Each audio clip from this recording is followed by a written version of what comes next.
The Last Letter from Vienna, Part 1, Shadows over Schönbrunn. Vienna, March 1938. The bells of Schönbrunn Palace rang softly under the gray sky, echoing through the streets of a city caught in its breath. Austria had just fallen, absorbed by Hitler's Germany, in what they called the Anschluss. Flags with swastikas now fluttered from buildings once adorned with imperial crests. In a modest apartment overlooking Maria Hilferstrasse, Emilia Weiss, a 21-year-old violinist, held her breath as she listened to her father argue with two strangers in gray uniforms. One wore a red armband, the other held a clipboard. Her mother stood silent, clutching a rosary. Although they were Jewish, they were not arresting anyone, not yet. They were only registering, counting, observing. But Emilia knew better. She had heard rumors at the conservatory. Professors dismissed overnight. Classmates vanishing, whispers of deportation. That night she packed a single suitcase. Inside it, her father's worn violin, a folded photograph of her family in front of the Danube, and a letter written in French meant for a man in Paris she had never met. A distant cousin. Her mother pressed a Star of David into her hand and kissed her forehead. Go, mein Engel, and don't look back. 2 nights later, with forged papers and fear in her throat, Emilia boarded a train to France. Meanwhile in Berlin, Johann Richter, 24, was no ordinary German officer. Fluent in French and trained in music before the war, he had been selected for a different kind of mission. His orders embed in Lyon, France, as a cultural attaché, while secretly reporting on suspected Jewish refugees and underground networks. To his superiors, he was a loyal officer, but in his heart, he still carried the echo of Brahms, not bullets. Autumn, May 1939, Lyon, France. By fate or perhaps irony, they met not in a secret alley or dim basement, but inside a candlelit concert hall. Emilia was on stage, her bow trembling slightly as she played Schubert's Serenade. In the front row sat Johann in a long black coat, unaware that the woman before him would soon divide his loyalties forever. When she played, his breath caught. When he applauded, she looked down and saw his uniform. And yet something passed between them. Not hate, not fear.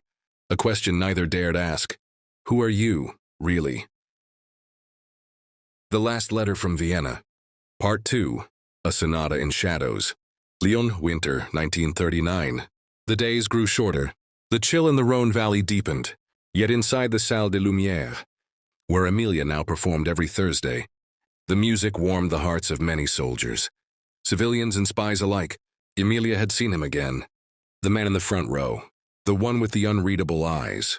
Each time she took the stage, she felt his gaze like a silent melody following every note of her bow. Each time she exited the hall, she expected to see his silhouette waiting.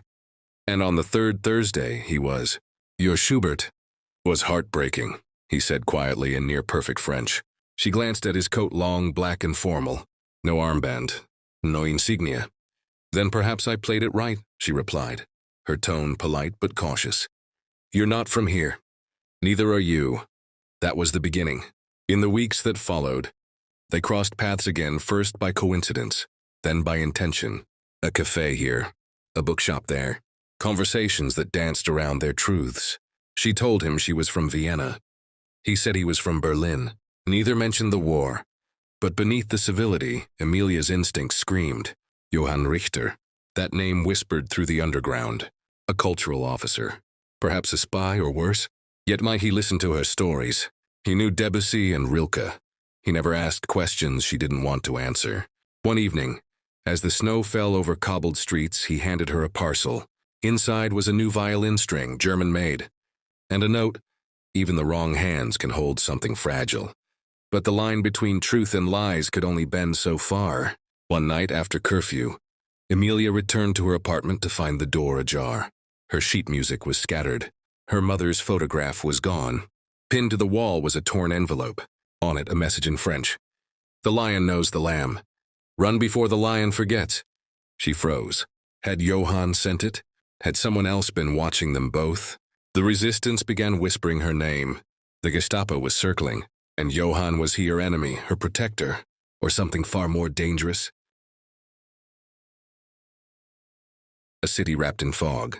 Lyon, February 1940, early morning. Thick fog clung to the Rhone River. swirling through the narrow streets like the breath of ghosts. The city, once bright with conversation and cafes, now moved in silence. Boots clicked, shutters creaked, and whispers traveled faster than truth. Johann Richter stood alone on the Pont de la Guillotière, collar turned up against the biting cold, the letter he had written the night before sealed, and addressed to a contact in Switzerland, was tucked deep inside his coat. He hadn't slept. Across the bridge, the shadows moved with intention. He saw a woman, a silhouette in a long gray coat, her scarf pulled tight. For a moment he thought it was Emilia. His heart skipped, but it wasn't. He turned away. Meanwhile, Emilia, deep underground in the catacombs, clutched a rusted lantern. She hadn't played her violin in 2 weeks. Her hands were stiff, not from the cold but from fear. Around her, the resistance planned their next message drop.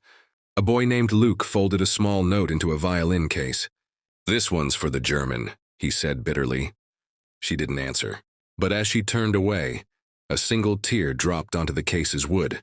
"He saved me once," she whispered to no one. "But I don't know if he'll ever forgive me for surviving without him." The door half open. Lyon, late evening, February 1940. Emilia had followed him for 2 blocks, her coat drawn tight, her footsteps soft over the cobbled street. Johann disappeared into a side alley and passed through the rear entrance of the Hôtel de Ville. She hesitated, then crept closer. The door was cracked open. Inside, golden light spilled from a desk lamp, casting long shadows over files and photographs. Uniformed officers stood around a central table. One man leaned forward, his voice firm but low.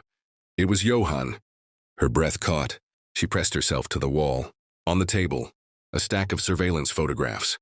The top one was her, exiting the concert hall 3 nights ago.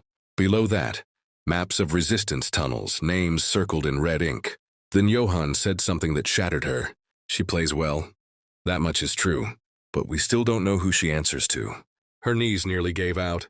In the silence that followed, Johann picked up a black folder, the one marked with her family name. "If she runs, we act. If she stays, we watch." Emilia backed away slowly. Her world collapsed in that instant, not from betrayal, but from uncertainty. Did he know she was watching? Did he say that to protect her? That same night, Johann returned to his apartment to find an envelope on his desk. Inside, shadows and paper. Lyon, midnight, February 1940. The apartment was still. Too still.